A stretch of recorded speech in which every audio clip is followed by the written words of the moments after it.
یہ میں اپنے عزیز دوست حسین کے ساتھ صبح سے لاہور شہر کی آوارہ گردی پہ نکلا ہوں. آپ دیکھیں یہ حسین کے کام مسکرا رہا ہے اور ہم لوگ ابھی دونوں ہمارے ساتھ کچھ اور دوست ہیں لیکن ان کو چکمہ دے کے نا ہم یہ گردوارہ جنم آستان گرو رام داس جی یہاں پہنچے ہیں. اور یہ کیا ہے حسین؟ اعظم کلاتھ مارکیٹ ہے. اعظم کلاتھ مارکیٹ کے ایک سائڈ کے اوپر. ہاں ایک سائڈ کے اوپر. اور آپ یہ تنگ و تاریک گلیاں دیکھیں ذرا. اور یہ بڑا شاندار جگہ ہے جس میں حسین میرے ساتھ ہے. اور یہ جانے اندر نہیں دیتے، کہتے ہیں کہ نہیں جانے دینا ہندو اور سکھ. لیکن کوئی بات نہیں. میرا خیال ہے کہ ہم نے پراپر پلاننگ نہیں کی تھی. اگلی دفعہ پلاننگ کر کے آئیں گے تو ہم چلے جائیں گے. اور یہ برحال اس کے لیے حسین بڑا شاندار ذوق چاہیے ہمیں. بے شک وہ عام لوگوں میں موجود نہیں ہے. آج ہم صبح سے اندرون لاہور میں پھر رہے ہیں آوارہ گردی مٹر گشت آوارہ گردی پہ.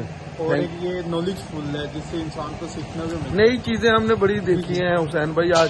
اور آپ کے تبسل سے میں نے بھی بڑی نئی چیزیں دیکھی. آپ کی مہربانی. Thank you. یہ بسم اللہ الرحمن الرحیم. آپ دیکھیے ذرا، ہم گردوارہ اعظم کلاتھ مارکیٹ میں کھڑے ہیں اور اس کا آپ کو باہر سے بھی ویو دکھایا تھا تو اندر سے دیکھیے حسین بھائی آپ ذرا.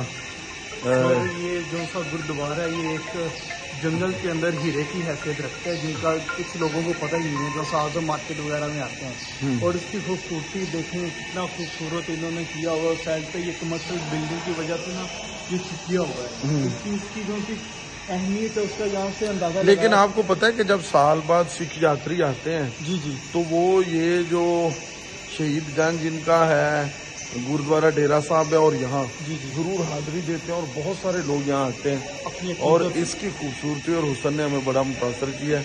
تو حسین آگے نکلیں چلیں ہم اور اس کو دیکھیے ذرا. آپ سارا اس کا ویو دیکھ سکتے ہیں. بہت شکریہ. Thank you.